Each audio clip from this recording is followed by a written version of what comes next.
Any summer holidays kannu call GT Holidays ku pannu. GT Holidays, South India's #1 travel brand. அவருக்கும் எனக்கும் உள்ள தொடர்பு வந்து முன்ஜென்ம தொடர்பு. அந்த ஒரு பிளாக் ஒரு பனியனா இருக்கலாம், அவர் போட்டு அந்த வார் செருப்பா இருக்கலாம், இந்த மீசையை முறுக்கிடுறதுன்னு ஒரு ஹீரோ எந்த அளவுக்கு மாஸ் எலமெண்டா காட்ட முடியும் அந்த பாட்டுல தெறிக்க விட்டுருப்பீங்க. ஹீரோவை எப்படி ப்ரொஜெக்ட் பண்ணணும், நம்ம எப்படி பார்க்குறோம் அப்படின்றது ஒன்று இருக்கு இல்லையா, அதுதான் நம்மளோட பார்வை தான் படம். சினம், தடம், யானை, ஓமை டாக்னு தொடர்ந்து ஒரு ஹீரோ கூட ஒர்க் பண்றீங்க. உங்களுக்கும் ஒரு ஹீரோக்கும் ஒரு கனெக்ட் இருக்குல்ல, அது என்னவா இருக்கு சார்? அருண் விஜய்ங்கிறது என்னோட பிரதர் மாதிரி இல்லை, பிரதர் தான் அப்படின்னு. அது மாதிரி அந்த ஃபைட்டை பற்றி பேசிக்கிட்டு இருந்தோம் பார்த்தீங்களா, அந்த ஃபைட்டு சொன்னோன்னே 2 பேரும் எப்படி பண்ணணும், அதுக்கு ப்ரீ ப்ரொடக்ஷன் மாத்திரம் எனக்கு 3 மாதம் ஆச்சு. இந்த குருவியில் தான் எனக்கு மானிட்டரே சாங்க்கு வந்தது. அது வரைக்கும் நீங்கள் மானிட்டர் பார்த்தது கிடையாது? இப்போ கூட மானிட்டர் ரிவைன் பண்ணி பார்க்க மாட்டாங்க, டைரக்டர் பார்ப்பாங்க. மற்றபடி எனக்கு அதில் வேலையே கிடையாது.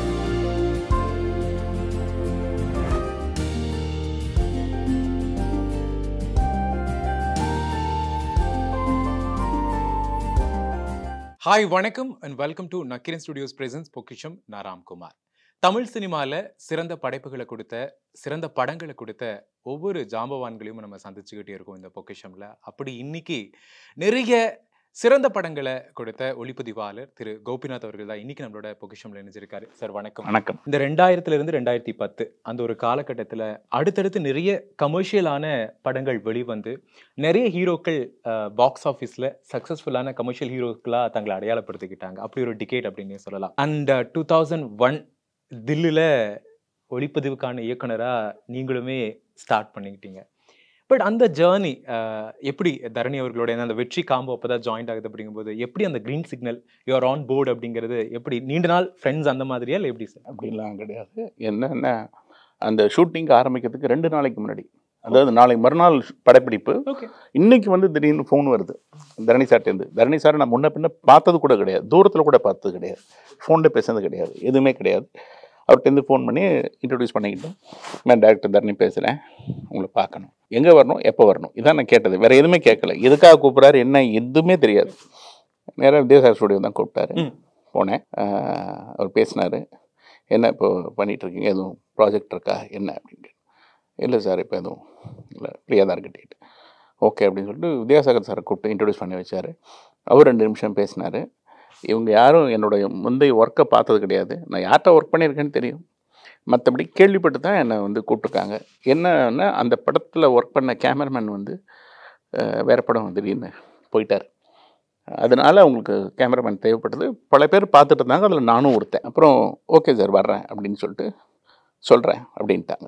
அவங்களுக்கு கூப்பிட்டாங்க, பார்க்கணும் போல தோணும். ஓகேன்னு வந்துட்டேன். எந்த எதிர்பார்ப்பும் கிடையாது எனக்கு. நான் முதல் படம் இவங்க கூட பண்ண போகிறேன், அந்த எக்ஸ்பெக்டேஷனும் கிடையாது, நம்பிக்கையும் கிடையாது. உண்மையை சொல்கிறேன், எந்த நம்பிக்கையிலையும் அவரை பார்க்கல. ஒரு டைரக்டர் மரியாதை நிமித்தம் போய் பார்த்தேன், அவர் சொன்ன நேரத்துக்கு போய் சந்தித்தேன், அவ்வளோதான் நடந்தது. மதியம் ஃபோன் வந்தது அங்கே கம்பெனிலேருந்து, லக்ஷ்மி ப்ரொடக்ஷன்ஸ் பூர்ணச்சந்திர சார் ஆஃபீஸ்லேருந்து, இது மாதிரி ஆஃபீஸ்க்கு வாங்க, ப்ரொடியூசர் பார்க்கணுன்றாரு, தரணி சார் சொன்னார் அப்படின்னு. ஓகே, இதுவும் ஒரு கேஷுவலான மீட்டிங், இது மாதிரி கிளம்புறது இந்த மாதிரி இன்டர்வியூ மாதிரி கூப்பிட்றாங்க அப்படின்னு சொல்லிட்டு தான் போனேன். போய் அங்கே ஒரு 10 நிமிஷம் பேசினேன். அவர் மறுபடியும் தரணி சார் கூப்பிட்டாரு.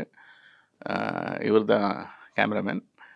தரணி சார் ஆல்ரெடி அவருக்கு அப்ரூவல் கொடுத்துட்டாருங்க, அதுக்கப்புறம் தான் என்னை கூப்பிட்ருக்காங்க.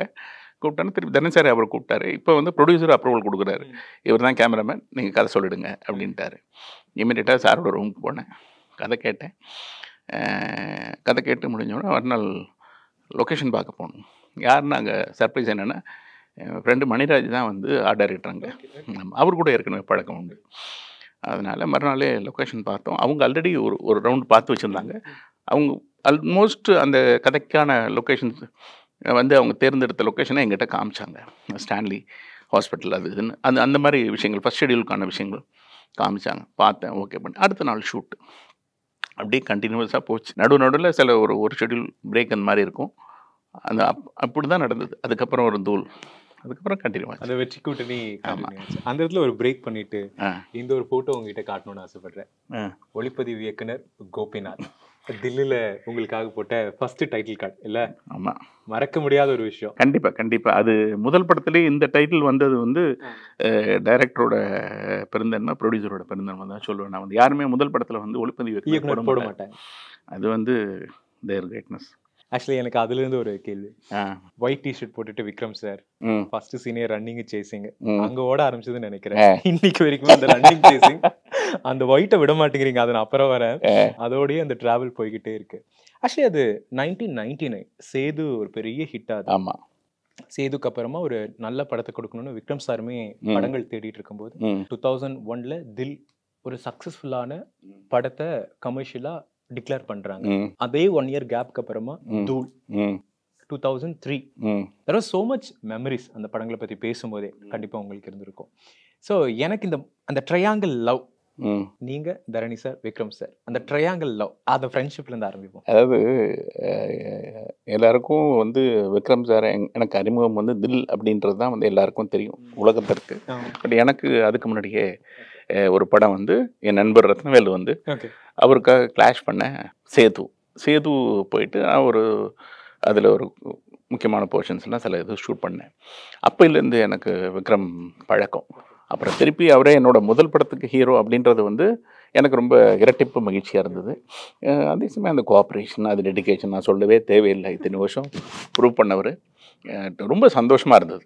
அதுக்கப்புறம் தூள் வந்து ஒரு பெரிய கமர்ஷியல் ஹீரோவாக அவரோட முத்திரையை பதிச்ச அப்புறம் ரொம்ப சந்தோஷமாக இருந்தது. நம்ம கூட ட்ராவல் தானே, சேதுவில் இருந்திருக்கேன், அவர் கூட ஒரு சில நாட்கள் இருந்திருக்கேன், ப்ளஸ் தில்லியில் இருந்திருக்கேன், தூளில் இருந்திருக்கேன். அதுக்கப்புறம் சில வாய்ப்புகள் அவரே கொடுத்தாரு. பட் எனக்கு பண்ண முடியாத சூழ்நிலை தேதிகள் விஷயமா. ஓகே. அண்ட் எக்ஸாம்பிள் நம்ம சொல்லணும், டிரெக்டரும் ஒரு சினிமோட்டோகிராஃபரும் ஒரு ஹஸ்பண்ட் ஒய்ஃப் மாதிரி தான். ஹார்ட் டு ஹார்ட் ஒரு கனெக்ட் இருக்கணும். அந்த கனெக்ட்ல நிறைய சண்டையெல்லாம் வரும். ஆமாம், அன்பு சண்டைகள் இருக்கலாம், நிறைய இருக்கலாம். அப்படி தரணி சாரும் நீங்களும் கொடுத்த ஹிட்ஸ் ஏராளம். இன்னைக்கான தமிழ் சினிமாவோட மொத்த கமர்ஷியல் படத்துக்கான ஃபார்மட் உங்ககிட்ட இருந்தே நாங்கள் அப்சர்வ் பண்ணிக்கலாம்னு சொல்லலாம். அப்படி உங்களுக்கும் அவருக்கான அந்த சின்ன சின்ன சண்டைகளில் வந்த சண்டைகள் வந்து கணக்கில் நிறைய இருக்கு. அதெல்லாம் ஞாபகமே இருக்காது, அடுத்த நிமிஷம் மறந்து போய்டும். எல்லாமே அந்த ஒர்க்குக்காக தான். அவர் ஒரு விஷயம் சொல்லியிருப்பார், திருப்பி அந்த வந்து அதுக்கான அதை கரெக்டாக பண்ணக்கூடிய சூழ்நிலை அங்கே இருக்காது, டைம்னாலேயே மற்ற விஷயங்கள். பட் நான் அது பண்ணணும்னு பிடிவாதமாக இருப்பேன். ஆனால் வந்து அவரை கன்வின்ஸ் பண்ணி எப்படியோ அந்த டைமுக்குள்ளார அவர் என்ன ஒரிஜினலாக நினச்சாரோ அதை நான் பண்ணி முடிச்சிடுவேன். இந்த விஷயமாக தான் சண்டை போடுமே ஒழிய வேறு எதுவும் பர்சனலாக எதுவுமே கிடையாது. அவருக்கும் எனக்கும் உள்ள தொடர்பு வந்து முன்ஜென்ம தொடர்பு. அவரை பார்த்ததே அந்த ஃபஸ்ட்டு படம் ஷூட்டிங்க்கு 2 நாளைக்கு முன்னாடி தான் லைஃப்லேயே ஃபஸ்ட் டைம் சந்திச்சிருக்கேன். பட் அது காலம் பூரா தொடரும். அது அப்படியே தொடர்ந்துக்கிட்டே இருக்கட்டும். வாழ்த்துக்கள்.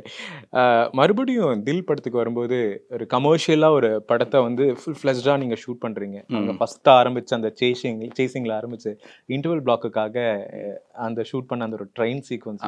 தட் இஸ் ஒன் பர்டிகுலர் விஷயம். என்ன அப்படின்னா, ஒரு லைவாக ஒரு சீக்வன்ஸை எடுக்க போகிறோம், ஹீரோவும் ட்ரெஸ் பண்ணணும், சினிமாட்டோகிராஃபர் சொல்கிறத டூ போடல ட்ரெஸ் பண்ணணும், கூட இருக்க டீம் க்ரூ மெம்பர்ஸும் லைவ் சீக்வன்ஸ் ஷூட் பண்ணுறோம், அதுக்காக ஒத்துழைக்கணும். அப்படிங்கும்போது ஹவ் எக்ஸ்பீரியன்ஸ்? நல்லா இருந்தது. என்ன அப்படின்னா, இதுக்கு வந்து அந்த அந்த அந்த அந்த லொக்கேஷன் வந்து சூஸ் பண்ணது ஒரு கதைன்னா ஒரு 2 நிமிஷம் சொல்கிறேன்.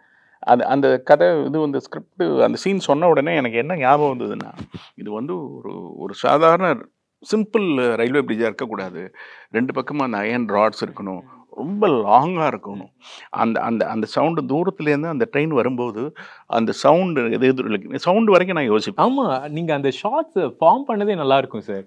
அவரோட காதுக்கு ஒரு க்ளோஸ் வச்சுருப்பீங்க, அந்த பிரிட்ஜை வந்து ஒரு மூமெண்ட்டில் காட்டியிருப்பீங்க தூரத்துலேருந்து. அது வந்து அந்த சைடில் அந்த அயன் ராட்ஸ் இருக்கப்போ தான் வந்து அந்த கிரடர் இருக்கப்போ தான் வந்து அந்த எக்கோ மாதிரி ஒன்று வரும். 2வது, இது வந்து நான் சின்ன வயசுலேருந்து நான் அனுபவித்த விஷயம். அது என்னென்னா, ஊர்லேருந்து தனியாக புறப்பட்டு வருவேன். நான் 6th படிக்கிறப்ப தனியாக ட்ரெயின் ஏறி கும்பகோணத்துலேருந்து சென்னை வந்து இறங்கிடுவேன், எங்கள் சித்தப்பா வீட்டுக்கு வருவேன். ஆமாம், அது அந்த மாதிரி தான் சின்ன வயசுல தான் வளர்ந்தேன். எதுவும் அதெல்லாம் சின்ன பையன் அதெல்லாம் ஒன்றுமே கிடையாது. ட்ரெயினரே நான் வந்து அப்படி வர்றப்பெல்லாம் ஜன்னல் ஓரத்தில் உட்காந்துருப்பேன். அதுவும் அந்த அந்த ஒரு மாதிரி ஒவ்வொரு பிரிட்ஜு கிராஸ் பண்ணுறப்பவே வர சவுண்டு எனக்கு ரொம்ப பிடிக்கும். இல்லை சார், சவுண்டு எனக்கு ரொம்ப பிடிக்கும். அது எல்லா சின்ன குழந்தைகளுக்கு அதான் பிடிக்கும். அது ஞாபகம் இருக்குது. ஒரு கட்டத்துக்கு அப்புறம் ஒரு 10th அப்புறம் காலேஜ் போகிறப்பெல்லாம் வந்து அதுக்கப்புறம் பஸ்ஸு கார் அப்படின்னு மாறி போச்சு நம்மளோட ட்ராவல் வந்து. ஸோ ஆனாலும் அது ஞாபகம் இருக்குது எனக்கு. டைரெக்ட் எக்ஸ்பிளைன் பண்ணும்போது அந்த மாதிரி ஒரு இடத்துல வேணும், அது எங்கே இருக்குது, லொக்கேஷன் என்ன அப்படின்றது எனக்கு கரெக்டான லொக்கேஷன் ஞாபகம் இல்லை. அதனால் என்ன பண்ணுவேன்னா, இந்த ஷூட்டிங் நடக்கும்போது ஞாயிற்றுக்கிழமை எனக்கு வந்து ஷூட்டிங் கிடையாது. ஸோ என்னோட பைக் RX 100 எடுத்துட்டு கிளம்பி தாம்பரம் தாண்டின்னு தெரியும், விழுப்புரத்துக்கு முன்னாடின்னு தெரியும். பட் விழுப்புரத்துக்கு முன்னாடி கூட சரியா தெரியாது. ட்ரை பண்ணுவோம், போகலாம் கும்பகோணம் வரைக்கும் போகலாம், ஒன்றும் பிரச்சனை கிடையாது. எல்லா லெஃப்ட்டும் போயிட்டே இருப்பேன். எந்த இடத்துல 6 இருக்கோ அது பக்கத்துல அடுத்த லெஃப்ட் உள்ள பூந்துருவேன். இப்படியே பூந்து 4வது ஞாயிற்றுக்கிழமை ஒவ்வொரு நாளும் காலம்பலையும் சாயந்தரம் வரைக்கும் ஒவ்வொரு ஞாயிற்றுக்கிழமை சுற்றுவேன். டைரக்டர் ஒன்றுமே சொல்ல மாட்டேன், நான் தனியாக நான் போயிட்டு வந்துடுவேன். 4வது ஞாயிற்றுக்கிழமை எனக்கு அந்த லொக்கேஷன் கிடைச்சிருச்சு. படாலம் சுகர் ஃபேக்டரிக்கு முன்னாடி ஒரு 6 இருக்கும். அந்த சுகர் ஃபேக்டரி தாண்டினோடனே அந்த ஸ்டேஷன் அங்கே போய் பார்த்தேன். எனக்கு பக்கா ஆகிப்போச்சு. அதுக்கப்புறம் டைரக்டர் வந்து அவங்க அசோசியேட்டை அனுப்பிச்சார். சாந்தகுமார் அப்போ இருந்தார், மேனேஜர் சாமிநாதன் சொல்லிட்டு அவங்க மேனேஜர், லக்ஷ்மி ப்ரொடக்ஷன்ஸ் மேனேஜர். அவர் கூட வந்தாங்க. வந்து பார்த்துட்டு பர்மிஷன்லாம் வாங்கிட்டு பக்காவா, நான் ஒரு இன்டர்வியூ கூட தவிர பர்மிஷன் வாங்கலைன்னு சொல்லிட்டு அது தவறு இல்லை, பர்மிஷன் வாங்கிட்டு பக்காவாக ஷூட் பண்ணது தான் அது வந்து. ஆனால் வந்து 1 டேயில் ஷூட் பண்ணோம். டைரக்டர்லாம் லொக்கேஷன் அன்னைக்கு தான் வந்து வந்தார். அந்த முதல் படத்தில் ஆரம்பித்தது அந்த நம்பிக்கை. அதுக்கப்புறம் வந்து எல்லாமே வந்து கடைசியாக லொக்கேஷன் பார்க்குறதுக்கு நானும் அவங்க அசோசியேட்ஸ் அந்த மாதிரி தான் போவோம். பட் ரொம்ப லாங்காக இருந்தால் டைரக்டர் வருவார். பட் அது வந்து அவருக்கு ரொம்ப பிடிச்சிருந்தது. லொக்கேஷன் 1 டேயில் ஷூட் பண்ணி முடித்தோம். சார் அந்த லைவ் சீக்வன்ஸில் ஒரு ட்ரெயின் சார், அது நீங்கள் ஷூட்காக எடுத்த ட்ரெயின்லாம் கிடையாது, ஆன் லைவில் வருது. ஹீரோ படுத்திருக்காரு, நம்ம எல்லா ஷாட்ஸுமே அதுக்குள்ளே எடுத்தாகணும், அதுக்குள்ளே ஹீரோ எந்திரிச்சு வெளியே வரணும், பிரிட்ஜுக்கு கீழே அவர் வேற தொங்குற மாதிரியான காட்சிகள் எடுக்கணும். அப்படிங்கிறது அந்த ப்ரீ பிளானிங் ஏதாவது இருந்துச்சு சார்? ப்ரீ பிளானிங்னா எல்லாமே முன்னாடி பக்காவாக ரெடி பண்ணிட்டு தான் போவோங்க. அப்படி போயிட்டு அங்கே போய் டிசைட் பண்ண முடியாது. ஸோ இங்கேயே பக்காவாக அடுத்தடுத்த ஷாட் என்னன்றது எல்லாமே பிரிச்சுட்டு ஷார்ட் டிவிஷன் எல்லாம் பண்ணிட்டு தான் வந்து அங்கே போவோம். அங்கே போன அப்புறம் எனக்கும் டைரக்டருக்குள்ள அண்டர்ஸ்டாண்டிங் அது அப்படியே பறக்கும். அது வந்து அது தான் 1 டே முடிஞ்சுது. இதே படம் வந்து ஹிந்தியில் வந்து தம்னு நினைக்கிறேன், அது விவேக் ஓபராய். அது வந்து அவங்க அந்த சீக்வன்ஸை 1 வீக் எடுத்தாங்க. இதே பிரிட்ஜில் தான் வந்து எடுத்தாங்க. உங்களுக்கு ஹிந்தியில் வந்து இந்தியா பூரா லொக்கேஷனாக இல்லை, அவங்களுக்கு தெரியாத லொக்கேஷன். ஏன் இது பண்ணியிருக்காங்கன்னா அல்டிமேட் லொக்கேஷன், இதுக்கு வந்து இதான் கரெக்டாக இருக்கணும் அவங்க ஃபீல் பண்ணதோடு தான். அவங்களுக்கு பட்ஜெட் இருக்கு, எல்லாம் இருக்குது, எங்கே வேணால் பார்த்துருப்பாங்க கண்டிப்பாக. இதுதான் அவங்களுக்கு பெஸ்ட்டாக பட்டிருக்கு. அங்கே வந்து ஷூட் பண்ணாங்க. அர்ஜுன் அருவிலுக்கு முன்னாடியே நாங்கெல்லாம் வைப் பண்ண ஒரு சாங் வந்து அருவா மிச கொடுவா பருவா தான் சார். ஐயோ ஒரு மாஸ் எலமெண்ட் சார். அதில் அந்த ஒரு பிளாக்கு ஒரு பனியனா இருக்கலாம், அவர் போட்டு அந்த வார் செருப்பா இருக்கலாம், அந்த மீசையை முறுக்கிடுறதுன்னு ஒரு ஹீரோ எந்த அளவுக்கு மாஸ் எலமெண்டா காட்ட முடியும் அந்த பாட்டுல தெறிக்க விட்டுருப்பீங்க. எப்படி சார் அந்த ஒரு ஹீரோவோட அந்த ப்ரொஜெக்ஷனை மாஸ் எலமெண்டா நீங்க பண்ண எல்லா ஹீரோஸ்க்குமே அவங்களுடைய முந்தைய படங்கள் வேறு மாதிரி இருந்திருக்கும். எக்ஸாம்பிள் விக்ரம் சார் அவர்களுடைய சேதுவா இருக்கலாம், விஜய் அவர்கள் அதுக்கு முன்னாடி வரைக்கும் பண்ணிட்டு இருந்த கில்லிக்கு முன்னாடி வரைக்கும் பண்ணிட்டு இருந்த படங்களா இருக்கலாம். எல்லாமே அது ஒரு நார்மல் ஒரு காதல் சம்பந்தமான ஒரு எமோஷன் சம்பந்தமா. பட் இது எல்லாமே ஒரு கமர்ஷியல் ஹீரோ பேட்டர்னுக்கு சேஞ்ச் பண்ணது உங்களுடைய கூட்டணி தான். அது சேஞ்ச் ஓவர் எப்படி கொண்டு வரீங்க சார்? சேஞ்ச் ஓவர் என்ன அப்படின்னா, அதாவது அது ஒரு கமர்ஷியலாக ஒன்று பண்ணுறோம் அப்படின்றது வந்து அதோட உச்சத்துக்கு போயிடணும், மக்களை என்ஜாய் பண்ண வைக்கணும். அதாவது நேர்மையான முறையில் அதை நான் சொல்லுவேன். ஒரு டபுள் மீனிங் இல்லாமல் வேறு மாதிரி ஒரு வல்கரா இப்போ அந்த மாதிரி சீன்ஸ் இல்லாமல் பண்ணணும் அப்படின்றது வந்து அது டைரக்டர் தான். அந்த மாதிரி ஹீரோவை எப்படி ப்ரொஜெக்ட் பண்ணணும், நம்ம எப்படி பார்க்குறோம் அப்படின்றது ஒன்று இருக்கு இல்லையா, அதுதான் நம்மளோட பார்வை தான் படம். கண்டிப்பாக நான் எப்படி பார்க்குறேன் அந்த படத்தை அப்படின்றது சீன் டைரக்டர் பண்ணிடுவார், ஷார்ட் டிவிஷன் மற்ற விஷயங்கள் அதெல்லாம் எடிட் அதெல்லாம். பட் ஆனால் பர்ஸ்பெக்டிவ் அப்படின்றது வந்து அது வந்து எனக்கும் டைரக்டருக்கும் சிங்க் ஆகும். அந்த ஸ்கிரிப்டுக்கு அவர் என்ன நினைக்கிறாரு, ரெண்டாவது இதுக்கு என்ன தேவை அப்படின்றது தெரியும். அதுதான் வந்து ஒரு டீம் ஒர்க்னா கூட ஒவ்வொருத்தவங்க அதுக்கு தானே தனித்தனி டிபார்ட்மெண்ட் இருக்குது. மியூசிக்கு அவர் எல்லாத்துக்கும் ஓவராலாக டைரக்டர் இருந்தால் கூட, சூப்பர்விஷன் இருந்தால் கூட, பட் அந்தந்த இதில் வந்து தனியாக ஸ்பெஷலைஸ் பண்ணியிருக்கவங்க தான் அது பண்ண முடியும். எல்லாமே ஒருத்தவங்க எல்லாமே பண்ண முடியாது. அதுக்காக தான் எங்களெல்லாம் art director, music director, editor எல்லாமே இருக்கிறது. அதனால் அவங்கவுங்க வேலையை அவங்க கரெக்டாக பார்ப்போம். அதில் ரொம்பலாம் தலையிட மாட்டார் டைரக்டர் பொறுத்த வரைக்கும். அவருக்கு என்ன வேணுன்றது தெளிவாக இருப்பார். அவருக்கு என்ன வேணுன்றது எனக்கு தெரியும், நான் என்ன வைப்பேன்றது அவருக்கு தெரியும். அதுவும் ஆரம்ப காலங்களில் மானிட்டர் கிடையாது, இப்போ எல்லாமே மானிட்டர் பார்க்குறாங்க. பட் நான் ரொம்ப நாள் வரைக்கும் கிட்டத்தட்ட குருவியில் தான் எனக்கு மானிட்டரே சாங்க்கு வந்தது. அது வரைக்கும் நீங்கள் மானிட்டர் பார்த்தது கிடையாது? இப்போ கூட மானிட்டர் ரிவைண்ட் பண்ணி பார்க்க மாட்டாங்க, டைரக்டர் பார்ப்பாங்க. பண்ணியிருக்க படங்கள் இப்போ இதுன்னு சரி, எது தடமாக இருந்தாலும் சரி, இதாக இருந்தாலும் யானையாக இருந்தாலும் டைரக்டர் பார்ப்பாங்க, அவங்க அசிஸ்டன்ஸ் பார்ப்பாங்க, என் அசிஸ்டன்ட் ஒருத்தர் அசோசியேட் பார்ப்பான். மற்றபடி எனக்கு அதில் வேலையே கிடையாது. நான் அந்த கான்ஃபிடென்ஸாக வேறு ஒன்றுமே கிடையாது. எதுனாலும் ஓகேவா ஒன் மோரா அப்படின்றது நான் ஷார்ட் முடியறதுக்குள்ளே சொல்லிடுவேன். அந்த கான்ஃபிடன்ஸ் தப்பு கிடையாது. 6 வயசுல ஒரு பையனுக்கு வந்து சினிமா ஆசை வருது. 8வது படிக்கும் போதே பாரதி ராஜா சார் கூட யாரெல்லாம் அசிஸ்டண்டா இருக்காங்கன்னு அப்பவே அது தெரிஞ்சு வச்சிருக்காரு அப்படின்னா அந்த சினிமாவோட காதல் தான். அப்போ அப்படியே கொஞ்சம் ரீவைண்ட் பண்ணி உங்களோட லைஃபோட அந்த ஏர்லியர் ஸ்டேஜுக்கு போகும்போது அந்த நாட் 6 உங்களுக்கு 6 வயசுல இருந்தே ஆரம்பிச்சது இல்லை? ஆமாம், 6 வயசுலேருந்து ஆரம்பிச்சது. 10th 6 வயசுக்கு அப்புறம் வந்து அந்த ஈர்ப்பு ரொம்ப இருந்தது. முக்கியமான படங்கள் பார்க்கறது, சிகப்பு ரோஜாக்கள்லாம் நான் 8வது படிக்கிறப்போ போய் பார்த்துருக்கேங்க. எப்படி விடுவாங்க, ஒன்றுமே கிடையாது. தேட்டரில் எங்கள் ஊர் டென்ட் கொட்டாய் தான். நான் எங்கள் ஊர் வந்து நீடாமங்கலம், இப்போ இருக்கிற திருவாரூர் டிஸ்ட்ரிக்டில். அங்கே வந்து கம்சவல்லி, காவேரின்னு 2 தேட்டர் இருக்கும். 2 டென்ட் தேட்டர் தான். ஆனால் நல்ல இந்த மாதிரி கிளாசிக்கான படங்கள், ஸ்ரீதர் சார் படங்கள் எல்லா படமும் பார்த்துருவேன். பரதராஜ படம் எல்லா படம் பார்த்துருவேன். பாக்யராஜ் சார் படம் பூராத்தையும் பார்த்துருவேன். அது மாதிரி இது ராஜ்பரத் நடுவில் ஒரு டேரக்டர் வந்தார், உச்சகட்டம், சொல்கிறத யாரும் கேட்டால், சின்ன முள் பெரிய முள், இப்படியெல்லாம் படம் எடுத்து அந்த 3 படம் ரொம்ப அவர் ஸ்ரீதரோட அசிஸ்டன்ட் அவர். அந்த மாதிரி வந்து முக்கியமாக வந்து செலக்ட் பண்ணி பார்ப்பேன். அப்போவே சிவப்புராஜாக்கள் பார்த்துட்டு தேட்டர் போயிருக்கேன். தேட்டர்லேருந்து ஃபோன் பண்ணி வீட்டுக்கு அப்பாவுக்கு சொல்லிட்டாங்க. ஓரளவு எல்லாருக்கும் தெரிஞ்ச பெரிய ஃபேமிலி தான், எஸ்கேவின்னு சொல்லுவாங்க. அவங்க வீட்டுக்கு சொன்னோன்னா அப்பா வீட்டிலேருந்து ஆள் அனுப்பிச்சு தேட்டர் படம் பார்த்துட்டு இருக்க போய் தூக்கிட்டு போகிறாங்க. வந்தோடனே புரிஞ்சு போச்சு அப்பா ஆள் அனுப்பிச்சிட்டாங்கன்னு சொல்லிட்டு. அவங்களுக்கு எங்கள் அப்பா எப்படின்னா வந்து அவங்க ஒரு தீவிர பாலச்சந்தர் ரசிகர். ஓகே. பாலச்சந்தர் படம் பார்க்கறதுக்கு எங்கள் ஊர்லேருந்து தஞ்சாவூர், திருச்சின்னு போய் படம் பார்ப்பாங்க. ஓகே. நான் வந்து படம் பார்த்தா பிடிக்காது. அது ஏன்னா அதிக படம் பார்ப்பேன் நான். இந்த மாதிரிலாம் ஒவ்வொரு படம் சிவப்புராஜாக்குள் போயிட்டு ஒருத்தன் 8வது படிக்கிற பையன் பார்த்தாங்கன்னா எப்படி எந்த அப்பா புரியுது அவங்களுக்கு. ஆனால் வந்து பார்ப்பேன்னா அது வந்து அது அந்த கண்ணோட்டம் மற்ற விஷயங்கள் எல்லாமே எனக்கு அப்போ பாரதிராஜ படங்கன்னா உயிர். சினிமானுடைய ஈர்ப்பு, காதல் கண்டிப்பாக. அதுக்கப்புறம் வந்து 2வது காதல் வரல என் லைஃப்ல வந்து. சினிமா மீது காதல் தான். இது வந்து இளையராஜா சாங் கேட்காம தூங்குனதே கிடையாது. எனக்கு விவரம் தெரிஞ்சு ஒரு 6வது படிக்கிறதுலேருந்து வந்து அன்னைக்கிளி ரிலீஸ் ஆனப்போ ரொம்ப சின்ன பையன். இங்கே கேடி தேட்டரில் வந்து எங்கள் சித்தப்பா வீட்டுக்கு வந்தப்போ போய் படம் பார்த்தது ஞாபகம் இருக்குது. அவங்க கூட தான். அப்போல்லாம் நான் தனியாக போகல. ஒரு ஸ்டேஜுக்கு அப்புறம் வந்து 6வது படிக்கும்போதே தனியாக கிளம்பி சென்னை தனியாக ட்ரெயினில் வர அளவுக்கு எனக்கு தைரியம் இருந்தது. வீட்லேயும் நம்பி அனுப்புனாங்க. ஆனால் அப்போ வர்றப்பே வந்து இங்கே எல்லா படமும் பார்ப்பேன். கேட்டில் அந்த ஆரம்பித்து ஆனந்த் தேட்டர், சஃபேர் தேட்டர் வரைக்கும் ஒவ்வொரு படமாக முடிச்சு நடந்தப்போ ஒரே நாளுக்கு 3 ஷோலாம் போவேன். வீட்டில் விட்டுட்டாங்கன்னா ஒரு ஸ்டேஜுக்கு மேலே ஒன்றும் பண்ண முடியாது அப்படின்றது விட்டாச்சு.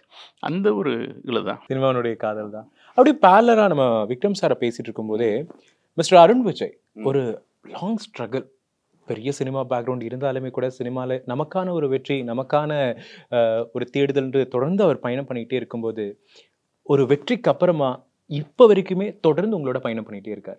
சினம், தடம், யானை, ஓமை டாக்னு தொடர்ந்து ஒரு ஹீரோ கூட ஒர்க் பண்ணுறீங்க. ஃபர்ஸ்ட் அது கேட்கணும்னு ஆசைப்பட்றேன். ஒரு ஹீரோ கூட தொடர்ந்து பயணம் பண்ணணும்னா ஒரு கனெக்ட், ஒரு ஃப்ரெண்ட்லி கனெக்ட் மட்டும் இருக்கக்கூடாது. அதெல்லாம் தாண்டி ஏதோ ஒரு விஷயம் அவங்களுக்குள்ள, உங்களுக்கும் தரணி அவர்களுக்கும் இருக்கக்கூடிய மாதிரி உங்களுக்கும் ஒரு ஹீரோக்கும் ஒரு கனெக்ட் இருக்குல்ல, அது என்னவா இருக்குது சார்? நம்பிக்கை தான். ட்ரஸ்ட் ப்ராசஸ், நம்பிக்கை. அதுக்கு மேலே வந்து அவங்க மேலே நமக்கு உண்மையான அன்பு இருக்கணும். அது இருந்தால் வந்து ஆட்டோமேட்டிக்காக வந்து அருண் விஜய்ங்கிறது என்னோட பிரதர் மாதிரி தான். பிரதர் மாதிரி இல்லை, பிரதர் தான். அவர் எங்கேனாலும் அதான் சொல்லுவார். பட் இது வந்து ஆக்சுவலாக அவரையும் பார்த்தது தடம் அப்போ தான், தடம் ஷூட்டிங்க்கு முன்னாடி. தடம் வந்து மயூர் சார் பேசுகிறாங்க. மயூர் சார் ஓகே அப்படின்னு சொல்லிட்டு அது மயூர் சார் கூட போனப்புறம் அப்புறம் அருண் சார் பேசுகிறாங்க. ஆஃபீஸில் போய் பார்க்குறேன். அப்படியே ஆரம்பித்தது தான். ஏன்னா அந்த படம் வந்து கிட்டத்தட்ட 1-1.5 வருஷம் ஷூட்டிங் நடந்தது. இயல்பாக ஏற்பட்டதான எதுவுமே நம்ம செயற்கையாக ஏற்படுத்திக்க முடியாது. அந்த நட்பும் சரி எல்லாமே அந்த மாதிரி உணர்வுகள் ரீதியான உண்மை இயற்கையாக வைக்கணும். அண்ட் இப்போ 2 கதாபாத்திரங்கள் ஒரு டியூவல் ரோல் ஒரு ஹீரோ பண்ணுறாங்க அப்படின்னா, ஒரு ப்ரொஜெக்ஷனாகவே நாங்கள் பார்த்த வரைக்கும் எப்படின்னா ஒரு ஹீரோ வருவாங்க, ஒரு பக்கம் லெஃப்ட் ரைட்டில் ஹீரோஸ் இருப்பாங்க. பட் நான் மாதிரியே பார்த்து வியந்தது 2 ஹீரோஸ் ஃபைட் பண்ணுறாங்க. அந்த ஷார்ட் கண்டினியூவாக இருக்குது. அதில் ஒரு ஃபேக்னஸ் கிடையாது, எந்த ஒரு சிஜி எலமெண்ட்ஸ் எல்லாம் கிடையாது. பட் இது எப்படி டெக்னிக்கலாக ப்ராசஸ் பண்ணியிருப்பார் அந்த சினிமோட்டோகிராஃபர்? அதாவது அதுக்கு டிஸ்கஷன் மாத்திரம், அதாவது அந்த சீன் வந்து டைரக்டர் கன்சீவ் பண்ணாங்க. அதை தெளிவாக பேசிட்டாங்க. எப்போதுமே மயூர் சார் பொறுத்த வரைக்கும் சரி, தரணி சார் பொறுத்த வரைக்கும் மொத்தமாக கதையை எனக்குள்ளே கொண்டு வந்துடுவாங்க. அவங்களுக்கு தெரியும் எனக்குள்ள உள் வாங்கினதை வந்து அவங்களால உணர முடியும். அதுக்கப்புறம் அவங்க கவலைப்பட மாட்டாங்க. அதுக்கப்புறம் வந்து என்னோட பொறுப்பு அது. இந்த மாதிரி எக்ஸிக்யூஷன் மற்ற விஷயங்களில். ஸோ அது அந்த கதை, அந்த ஃபைட்டுன்றது அந்த ஒரு ஃபைட்டு மாத்திரம் கிடையாது. உங்களுக்கு ஆரம்பத்துலேருந்தே 2 பேருக்குள்ள வெஞ்சன்ஸ் வந்து இதுக்கான விஷயங்களே வந்து இது பண்ணோம். இவன் வந்து ஒரு இங்கே பாட்டர் தோட்டத்தில் ஒரு இதில் வந்து ஏடிஎம் திருடுறவன், இது மாதிரி ஒரு ஃப்ராடு. ஆமாம். இந்த மாதிரி இருக்கப்போ எவனோட பிரதர் வந்து ட்வின் பிரதர் என்ன, அவன் வேற ஒரு இடத்துல இருப்பான். அவன் ஒர்க் பண்ற ஆஃபீஸ் எப்படி இருக்கும், எப்போதுமே வந்து அவனை அண்ணாந்து பார்த்துட்டே தான் இருப்பான். அவனை விட எல்லா தகுதியும் உனக்கு அதிகம். ஆனால் காலச்சூழ்நிலை, டெஸ்டினி ஒன்று இருக்குது பார்த்தீங்களா, அது வந்து அவனுக்கு ஃபேவராகவே இருக்கும், இவனுக்கு ஆப்போசிட்டாகவே இருக்கும். இது பேசிக்கான இந்த 2 விஷயம்தான். ஸோ அது மாதிரி லொக்கேஷன் சூஸ் பண்ணது, அது மாதிரி காரு, அந்த BMW கடைசியில் கிளைமேக்ஸில் வந்து அது ஒரு கேரக்டராக வந்து நிற்கும். அது ஆக்சுவலாக ஒரு கேரக்டர் தான். இது எல்லாமே வந்து உள் உணர்வுகள் சம்மந்தப்பட்டது. இது தெளிவாக எனக்கு உணர்த்துறது டைரக்டர் தான். ஆனால் வந்து அதை உள்வாங்கிக்கிட்டு அதை விட்டு விலகாமல், இது எந்த ஷாட்டும் அதை விட்டு விலகாமல் பார்த்துக்கிற பொறுப்பு என்னது, புரியுதா உங்களுக்கு? அவங்களுக்கு டைரக்டருக்கு நிறைய டிபார்ட்மெண்ட் இருக்குது. அந்த விஷயங்கள் எல்லாத்துக்கும் அவங்க இது பண்ணணும். இது நமக்கு ஒன்று தான். எனக்கு கதையை விட்டு விலகாமல் என்ன பண்ணலாம் அப்படின்னு. அது மாதிரி அந்த ஃபைட்டை பற்றி பேசிக்கிட்டு இருந்தோம் பார்த்தீங்களா, அந்த ஃபைட்டு சொன்னோன்னே 2 பேரும் எப்படி பண்ணணும், அதுக்கு ப்ரீ ப்ரொடக்ஷன் மாத்திரம் எனக்கு 3 மாதம் ஆச்சு. சிஜிஓ பிரசாத்தில் தான் பண்ணேன். வெங்கட்னு அவர் தான் விஎஃப்எக்ஸ் சூப்பர்வைசர், அவர் தான் இருந்து பண்ணி கொடுத்தாரு. அது மாதிரி போஸ்ட் ப்ரொடக்ஷன் வந்து ஒரு 2 மாதம், ஷூட்டிங் 3 நாள். ஓகே, புரியுதா உங்களுக்கு? அதுக்கும் வந்து ஆக்சுவலாக முதல்ல பிளான் பண்ணது செட்டு பூரா போட்டுட்டு 360 டிகிரி செட் போட்டுட்டு, இல்லைன்னா ஆக்சுவலாக அது மணிமஹாலில் ஷூட் பண்ணோம். மணிமஹாலில் ஹாலில் தான் அந்த ஃபுல்லாக நடக்குது. அந்த அந்த அந்த ஏரியா ஃபுல்லாகவே அப்படியே செட்டு போட்டுட்டு 360 டிகிரி போட்டுட்டு கிரீன் மேட்டில் அதுக்கு பேக்ரவுண்ட் மற்ற விஷயங்கள்லாம் ஷூட் பண்ணிவிட்டு வச்சு, இதுக்கு வந்து ஃபுல்லாக வந்து மோஷன் கண்ட்ரோல் ரிக்கு எடுத்து பண்ணுற மாதிரி இருந்தது. பட் அந்த படத்துக்கான பட்ஜெட்டில் அது வரல. உடனே நான் அதெல்லாம் வேண்டாம், நம்ம இது பண்ணிடலாம், எனக்கு இந்த பட்ஜெட்டை எனக்கு லொக்கேஷன்ஸ் கொடுங்கன்னு சொல்லிட்டு டைரக்டர்கிட்டையும் ப்ரொடியூசர்கிட்டையும் கன்வின்ஸ் பண்ணி அவங்க ஓகே அப்படின்ட்டாங்க. அதை லாஸ்ட் ஷெட்யூல் வச்சுக்கலாம் அப்படின்னு சொல்லிட்டு அதை வந்து அந்த மாதிரி அந்த ஒரு இது மாத்திரம் கடைசியில் மணிமஹால்லேயே லைவாக ஷூட் பண்ணது தான். ஓகே, அதோட ஆக்ஷன் டைரக்டர்ஸ் வந்து கொரியோகிராஃபர்ஸ் வந்து நம்ம அன்பரி. புரியுது உங்களுக்கு? எனக்கு அன்பரி ஒரு நாள் அவங்க அசிஸ்டண்டாக இருந்த காலத்துலேருந்து தெரியும். ஈவன் அவங்க வந்து அவனோட ஃபஸ்ட்டு வந்து அவங்க அறிமுகமானது டூப் ஆர்டிஸ்டாக, ஸ்டண்ட் ஆர்டிஸ்டாக அறிமுகமானது என் படத்தில் தான், கில்லியில். Super sir. விஜய்க்கு டூப் போட வந்தாங்க. அவங்க ஃபஸ்ட்டு கேமராவில் வந்தது நான் தான் ஷூட் பண்ணியிருக்கேன். அது மாதிரி அந்த ஒரு இதில் வந்து நட்பாக இருப்பாங்க, ரொம்ப பாசமான ஆட்கள். அவங்க தான் வந்து நான் ரிக்வஸ்ட் பண்ணேன் அவங்கள்ட்ட, இந்த ஃபைட் நீங்கள். அப்போ வந்து சில்வா மாஸ்டர் அவைலபிளாக இல்லை, அவங்க ஃபிஜியில் எங்கே இருந்தாங்க, வெங்கட் பிரபு சார் ஷூட்டிங்கில். ஸோ இவங்கள வர வச்சு பேசி கன்வின்ஸ் பண்ணி கொடுங்கன்னு அழகாக பண்ணி கொடுத்தாங்க. இந்த ஃபஸ்ட்டு அறிமுகப்படுத்துனது நான் தான் அப்படிங்கும்போது டக்குன்னு எனக்கு பிளிங்க் ஆனது 2 விஷயம் தான். 2 முக்கியமான விஷயம்னு சொல்லலாம். ஏன்னா அந்த டெஸ்ட் ப்ராசஸ் இருந்தால் தான் அவங்க இவர் கரெக்டாக இருப்பாருன்னு யோசிப்பாங்க. ஒன்று விஜய் அவர்களுடைய மகன் ஜேசன் விஜய் அவர்கள், அருண் விஜய் அவர்களுடைய மகன், 2 பேருமே இன்ட்ரடியூஸ் பண்ணீங்க. அந்த ஒயிட் அண்ட் ப்ளூ உங்களுக்கு பிடிச்ச ஃபேவரட் கலர். இப்போ நீங்கள் போட்ட அந்த ஒயிட் அண்ட் ப்ளூவில் ஐஎன்ஆர் சில பின்னாடி க்யூட்டான ஜேசன் விஜய் அப்பா பார்த்து வைக்கிற மாதிரி ஒரு ஷாட்டோட அல்ட்டியா இருக்கும். தட் இஸ் தி பெஸ்ட் மூமெண்ட்னு நினைக்கிறேன் ஜேசனுக்கு. இல்லை இப்போ யோசிச்சு பார்த்தாலும் அந்த மூமெண்ட் என்ன அப்படின்னா, அந்த பார்த்து வைக்கிறதுங்கிறது, அந்த ஃபேஸ் பார்த்தீங்கன்னா கண்ணில் அவ்வளோ நிஜம் தெரியும். ஐயோ, அது இப்போ நான் அந்த நேற்று பாட்டு பார்க்கும்போது அதை யோசிச்சேன், நிஜம் தெரியும். ரொம்ப சந்தோஷப்பட்டு வந்தார். அது எனக்கு அந்த வாய்ப்புன்னா அது கடவுள் கொடுத்தது தான். விஜய் சார் வந்து கோபி ஷூட் பண்ணணும் அப்படின்னு நினைச்சார் பார்த்தீங்களா, அவர் நினச்சிருந்தா யார்கிட்ட வேணா வந்து அவர் அவ்வளோ படங்கள் பண்ணியிருக்காரு. பட் இருந்தாலும் அன்றைக்கி ஷூட்டிங் அன்றைக்கி நடந்ததெல்லாம் எனக்கு ரொம்ப அப்படிங்க ஞாபகம் இருக்குது. அவங்க ஒய்ஃப் கூட அப்போ ஏதோ எக்ஸாம் டைம் சஞ்சய்க்கு அழைச்சிட்டு வந்து 3 days தான் இருக்குது சார் முடிக்கணும் அப்படின்னாங்க. ஓகே முடிச்சிடலான்னு சொல்லிட்டு வந்த உடனே நேராக வந்து விஜய் சார் அவங்க ஒய்ஃப் வந்தாங்க, சஞ்சய் அழைச்சிட்டு வந்தாங்க. வந்து விஜய் என்ன பண்ணார், என் கையை எடுத்துகிட்டு அதை எடுத்து சஞ்சய் தலைமையில் வச்சு ப்ளஸ் பண்ணுங்க சார் அப்படின்னாரு. எனக்கு அப்படியே செலுத்து போச்சு. நீங்கள் சொல்லுவோம் எனக்கு ஃபீல் ஆகுது. 1.5 days பண்ணி முடிச்சாச்சு. நான் முடிச்சேன்றதை விட சஞ்சய் வந்து 1.5 days பண்ணி முடிச்சிட்டார். அவ்வளோ ஃபாஸ்ட்டாக முடிச்சுட்டு அவர் கிளம்பிட்டார். அதுக்கப்புறம் தான் ரொம்ப சந்தோஷம். அது வந்து ஒரு எமோஷ்னலான ஒரு மூமெண்ட் இல்லை சார்? ஒரு ஆக்ஷன் ஹீரோவாக உருவாக்குன ஒருத்தருடைய பையனை அவரோட வாழ்க்கையாக நினைக்கிறவரை நம்மளை நம்பி ஆன் ஸ்க்ரீனில் நீங்கள் இன்ட்ரடியூஸ் பண்ணி வைங்க அப்படின்னு சொல்லும்போது that is a very proud moment. அன்றைக்கி கேட்டதுண்டா எப்படி விஜய் பையனை சினிமாவில் கொண்டு வரதா பிளான் ஏதாவது இருக்குது? அந்த வச்சுமா ஏதாவது கேட்டதுண்டா? இன்னைக்கு இல்லை நான் வந்து அவர் எது பேசுகிறதுனாலும் அவர் பேசினதான். நான் எதுவும் இந்த பர்சனல் விஷயங்கள் எதுவுமே வந்து கேட்க மாட்டேன். அவர் வந்து நம்பி ஃபஸ்ட்டு வந்து எனக்கு முன்னாடி கேமராவில் நிறுத்தியிருக்கார் அப்படின்றது எல்லாத்துக்கும் பதிலாக இருக்கும்னு வச்சுங்களேன். இதுக்கு மேலே நான் ஒன்றும் அதை பற்றி கேட்க வேண்டிய அவசியமே இல்லை. பட் இப்போ பார்க்கும்போது ஒரு இயக்குனராக ஜெய்சன் விஜய் வந்திருக்காரு அப்படிங்கும்போது அது ஒரு மகிழ்ச்சியான விஷயம் தான். கண்டிப்பாக ரொம்ப ரொம்ப மகிழ்ச்சியான விஷயம். சமீபத்தில் பார்த்தேன், சங்கர் சார் டாக்டர் மேரேஜ் ரிசப்ஷனில் அவரை பார்த்தேன். பட் கிட்டத்தட்ட எவ்வளோ ரொம்ப வருஷம் ஆச்சுல்ல, 15 வருஷம் கிட்டத்தட்ட ஆயிடுச்சு. அவருக்கு அடையாளம் தெரியல. அப்புறம் நானே இன்ட்ரடியூஸ் பண்ணிக்கிட்டு விஷ் பண்ணேன். ரொம்ப சந்தோஷமாக இருந்தது அவர் பார்க்கும்போது. கனரஞ்சகமான படங்களை உங்களுடைய லென்ஸ் வழியாக மக்களுக்கு தொடர்ந்து சரியான முறையில் சக்ஸஸ்ஃபுல்லாக கடத்திக்கிட்டே இருக்கீங்க. தில்லில் ஆரம்பித்த பயணம் வெற்றிகளை நோக்கி பயணிச்சுக்கிட்டே இருக்கீங்க. தொடர்ந்து இதே மாதிரி உங்களுடைய பயணம் போய்கிட்டே இருக்கணும். பர்சனலி ஒரு நோட்டாக இது நான் சொல்லணும், I never C such down to earth person in my entire career இன்னைக்கு வரைக்குமே.